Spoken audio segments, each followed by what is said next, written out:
ॐ नमो भगवते गजाननाय शङ्खचक्रधरं देवं घटिकाचलवासिनं योगारूढं ह्याञ्जनेयं वायुपुत्रं नमाम्यहं भक्ताभीष्टप्रदातारं चतुर्बाहुविराजितं दिवाकरद्युतिनिभं वन्देऽहं पवनात्मजं कौपीनमेखलासूत्रं स्वर्णकुण्डलमण्डितं लङ्घिताब्धिं रामदूतं नमामि सततं हरिं दैत्यानां नाशनार्थाय महाकायधरं विभुं गदाधरकरो यस्तं वन्देऽहं मारुतात्मजं नृसिंहाभिमुखो भूत्वा पर्वताग्रे च संस्थितं वाञ्छन्तं ब्रह्मपदवीं नमामि कपिनायकं बालादित्यवपुष्कं च सागरोत्तारकारकं समीरवेगं देवेशं वन्दे हिमितविक्रमं पद्मरागारुणमणि शोभितं कामरूपिणं पारिजाततरुस्थं च वन्देऽहं वनचारिणं रामदूत नमस्तुभ्यं पादपद्मार्चनं सदा देहि मे वाञ्छितफलं पुत्रपौत्रप्रवर्धनम् इदं स्तोत्रं पठेन्नित्यं प्रातःकाले द्विजोत्तमः तस्याभीष्टं ददात्यासु रामभक्तो महाबलः शङ्खचक्रधरं देवं घटिकाचलवासिनं योगारूढं ह्याञ्जनेयं वायुपुत्रं नमाम्यहं भक्ताभीष्टप्रदातारं चतुर्बाहुविराजितं दिवाकरद्युतिनिभं वन्देऽहं पवनात्मजं कौपीनमेखलासूत्रं स्वर्णकुण्डलमण्डितं लङ्घिताब्धिं रामदूतं नमामि सततं हरिं दैत्यानां नाशनार्थाय महाकायधरं विभुं गदाधरकरो यस्तं वन्देऽहं मारुतात्मजं नृसिंहाभिमुखो भूत्वा पर्वताग्रे च संस्थितं वाञ्छन्तं ब्रह्मपदवीं नमामि कपिनायकं बालादित्यवपुष्कं च सागरोत्तारकारकं समीरवेगं देवेशं वन्दे हिमितविक्रमं पद्मरागारुणमणि शोभितं कामरूपिणं पारिजाततरुस्थं च वन्देऽहं वनचारिणं रामदूत नमस्तुभ्यं पादपद्मार्चनं सदा देहि मे वाञ्छितफलं पुत्रपौत्रप्रवर्धनम् इदं स्तोत्रं पठेन्नित्यं प्रातःकाले द्विजोत्तमः तस्याभीष्टं ददात्यासु रामभक्तो महाबलः शङ्खचक्रधरं देवं घटिकाचलवासिनं योगारूढं ह्याञ्जनेयं वायुपुत्रं नमाम्यहं भक्ताभीष्टप्रदातारं चतुर्बाहुविराजितं दिवाकरद्युतिनिभं वन्देऽहं पवनात्मजं कौपीनमेखलासूत्रं स्वर्णकुण्डलमण्डितं लङ्घिताब्धिं रामदूतं नमामि सततं हरिं दैत्यानां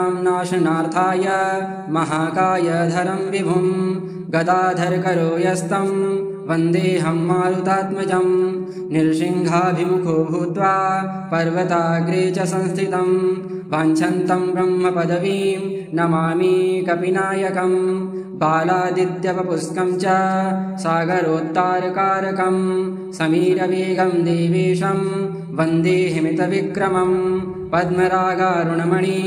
शोभितं कामरूपिणं पारिजाततरुस्थं च वन्देऽहं वनचारिणं रामदूत नमस्तुभ्यं पादपद्मार्चनं सदा देहि मे वाञ्छितफलं पुत्रपौत्रप्रवर्धनम् इदं स्तोत्रं पठेन्नित्यं प्रातःकाले द्विजोत्तमः तस्याभीष्टं ददात्यासु रामभक्तो महाबलः शङ्खचक्रधरं देवं घटिकाचलवासिनं योगारूढं ह्याञ्जनेयं वायुपुत्रं नमाम्यहं भक्ताभीष्टप्रदातारं चतुर्बाहुविराजितं दिवाकरद्युतिनिभं वन्देऽहं पवनात्मजं कौपीनमेखलासूत्रं स्वर्णकुण्डलमण्डितं लङ्घिताब्धिं रामदूतं नमामि सततं हरिं दैत्यानां नाशनार्थाय महाकायधरं विभुं गदाधरकरो यस्तं वन्देऽहं मारुतात्मजं नृसिंहाभिमुखो भूत्वा पर्वताग्रे च संस्थितं वाञ्छन्तं ब्रह्मपदवीं नमामि कपिनायकं बालादित्यवपुष्कं च सागरोत्तारकारकं समीरवेगं देवेशं वन्दे हिमितविक्रमं पद्मरागारुणमणि शोभितं कामरूपिणं पारिजाततरुस्थं च वन्देऽहं वनचारिणं रामदूत नमस्तुभ्यं पादपद्मार्चनं सदा देहि मे वाञ्छितफलं पुत्रपौत्रप्रवर्धनम् इदं स्तोत्रं पठेन्नित्यं प्रातःकाले द्विजोत्तमः तस्याभीष्टं ददात्यासु रामभक्तो महाबलः शङ्खचक्रधरं देवं घटिकाचलवासिनं योगारूढं ह्याञ्जनेयं वायुपुत्रं नमाम्यहं भक्ताभीष्टप्रदातारं चतुर्बाहुविराजितं दिवाकरद्युतिनिभं वन्देऽहं पवनात्मजं कौपीनमेखलासूत्रं स्वर्णकुण्डलमण्डितं लङ्घिताब्धिं रामदूतं नमामि सततं हरिं दैत्यानां नाशनार्थाय महाकायधरं विभुं गदाधरकरो यस्तं वन्देऽहं मारुतात्मजं नृसिंहाभिमुखो भूत्वा पर्वताग्रे च संस्थितं वाञ्छन्तं ब्रह्मपदवीं नमामि कपिनायकं बालादित्यवपुष्कं च सागरोत्तारकारकं समीरवेगं देवेशं वन्दे हिमितविक्रमं पद्मरागारुणमणि शोभितं कामरूपिणं पारिजाततरुस्थं च वन्देऽहं वनचारिणं रामदूत नमस्तुभ्यं पादपद्मार्चनं सदा देहि मे वाञ्छितफलं पुत्रपौत्रप्रवर्धनम् इदं स्तोत्रं पठेन्नित्यं प्रातःकाले द्विजोत्तमः तस्याभीष्टं ददात्यासु रामभक्तो महाबलः शङ्खचक्रधरं देवं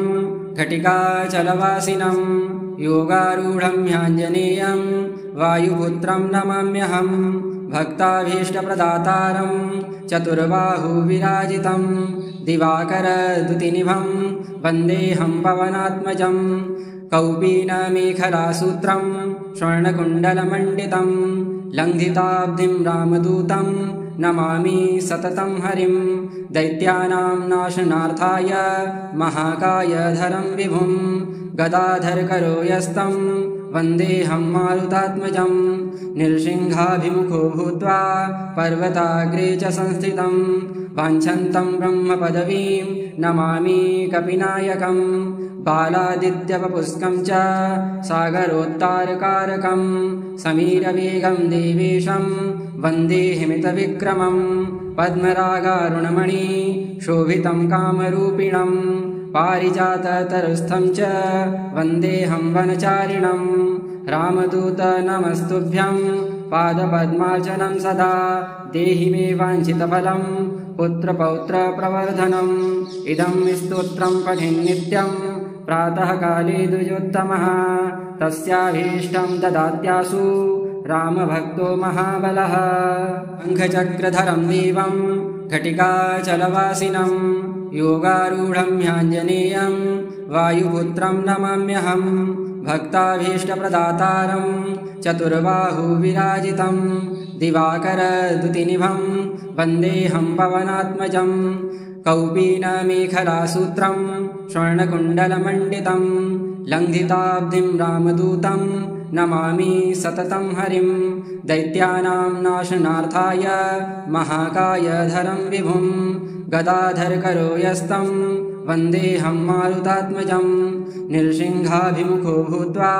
पर्वताग्रे च संस्थितं वाञ्छन्तं ब्रह्मपदवीं नमामि कपिनायकं बालादित्यवपुष्कं च सागरोत्तारकारकं समीरवेगं देवेशं वन्दे हिमितविक्रमं पद्मरागारुणमणि शोभितं कामरूपिणं पारिजाततरुस्थं च वन्देऽहं वनचारिणं रामदूत नमस्तुभ्यं पादपद्मार्चनं सदा देहि मे वाञ्छितफलं पुत्रपौत्रप्रवर्धनम् इदं स्तोत्रं पठेन्नित्यं प्रातःकाले द्विजोत्तमः तस्याभीष्टं ददात्यासु रामभक्तो महाबलः शङ्खचक्रधरं देवं घटिकाचलवासिनं योगारूढं ह्याञ्जनेयं वायुपुत्रं नमाम्यहं भक्ताभीष्टप्रदातारं चतुर्बाहुविराजितं दिवाकरद्युतिनिभं वन्देऽहं पवनात्मजं कौपीनमेखलासूत्रं स्वर्णकुण्डलमण्डितं लङ्घिताब्धिं रामदूतं नमामि सततं हरिं दैत्यानां नाशनार्थाय महाकायधरं विभुं गदाधरकरो यस्तं वन्देऽहं मारुतात्मजं नृसिंहाभिमुखो भूत्वा पर्वताग्रे च संस्थितं वाञ्छन्तं ब्रह्मपदवीं नमामि कपिनायकं बालादित्यवपुष्कं च सागरोत्तारकारकं समीरवेगं देवेशं वन्दे हिमितविक्रमं पद्मरागारुणमणि शोभितं कामरूपिणं पारिजाततरुस्थं च वन्देऽहं वनचारिणं रामदूत नमस्तुभ्यं पादपद्मार्चनं सदा देहि मे वाञ्छितफलं पुत्रपौत्रप्रवर्धनम् इदं स्तोत्रं पठेन्नित्यं प्रातःकाले द्विजोत्तमः तस्याभीष्टं ददात्यासु रामभक्तो महाबलः शङ्खचक्रधरं देवं घटिकाचलवासिनं योगारूढं ह्याञ्जनेयं वायुपुत्रं नमाम्यहं भक्ताभीष्टप्रदातारं चतुर्बाहुविराजितं दिवाकरद्युतिनिभं वन्देऽहं पवनात्मजं कौपीनमेखलासूत्रं स्वर्णकुण्डलमण्डितं लङ्घिताब्धिं रामदूतं नमामि सततं हरिं दैत्यानां नाशनार्थाय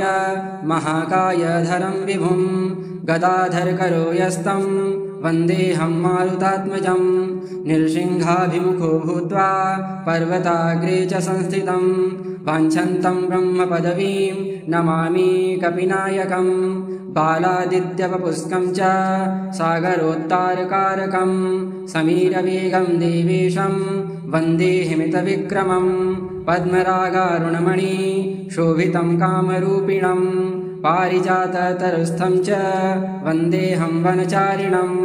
रामदूत नमस्तुभ्यं पादपद्मार्चनं सदा देहि मे वाञ्छितफलं पुत्रपौत्रप्रवर्धनम् इदं स्तोत्रं पठेन्नित्यं प्रातःकाले द्विजोत्तमः तस्याभीष्टं ददात्यासु रामभक्तो महाबलः शङ्खचक्रधरं देवं घटिकाचलवासिनं योगारूढं ह्याञ्जनेयं वायुपुत्रं नमाम्यहं भक्ताभीष्टप्रदातारं चतुर्बाहुविराजितं दिवाकरद्युतिनिभं वन्देऽहं पवनात्मजं कौपीनमेखलासूत्रं स्वर्णकुण्डलमण्डितं लङ्घिताब्धिं रामदूतं नमामि सततं हरिं दैत्यानां नाशनार्थाय महाकायधरं विभुं गदाधरकरो यस्तं वन्देऽहं मारुतात्मजं नृसिंहाभिमुखो भूत्वा पर्वताग्रे च संस्थितं वाञ्छन्तं ब्रह्मपदवीं नमामि कपिनायकं बालादित्यवपुष्कं च सागरोत्तारकारकं समीरवेगं देवेशं वन्दे हिमितविक्रमं पद्मरागारुणमणि शोभितं कामरूपिणं पारिजाततरुस्थं च वन्देऽहं वनचारिणं रामदूत नमस्तुभ्यं पादपद्मार्चनं सदा देहि मे वाञ्छितफलं पुत्रपौत्रप्रवर्धनम् इदं स्तोत्रं पठेन्नित्यं प्रातःकाले द्विजोत्तमः तस्याभीष्टं ददात्यासु रामभक्तो महाबलः शङ्खचक्रधरं देवं घटिकाचलवासिनं योगारूढं ह्याञ्जनेयं वायुपुत्रं नमाम्यहं भक्ताभीष्टप्रदातारं चतुर्बाहुविराजितं दिवाकरद्युतिनिभं वन्देऽहं पवनात्मजं कौपीनमेखलासूत्रं स्वर्णकुण्डलमण्डितं लङ्घिताब्धिं रामदूतं नमामि सततं हरिं दैत्यानां नाशनार्थाय महाकायधरं विभुं गदाधरकरो यस्तं वन्देऽहं मारुतात्मजं नृसिंहाभिमुखो भूत्वा पर्वताग्रे च संस्थितं वाञ्छन्तं ब्रह्मपदवीं नमामि कपिनायकं बालादित्यवपुष्कं च सागरोत्तारकारकं समीरवेगं देवेशं वन्दे हिमितविक्रमं पद्मरागारुणमणि शोभितं कामरूपिणं पारिजाततरुस्थं च वन्देऽहं वनचारिणं रामदूत नमस्तुभ्यं पादपद्मार्चनं सदा देहि मे वाञ्छितफलं पुत्रपौत्रप्रवर्धनम् इदं स्तोत्रं पठेन्नित्यं प्रातःकाले द्विजोत्तमः तस्याभीष्टं ददात्यासु रामभक्तो महाबलः।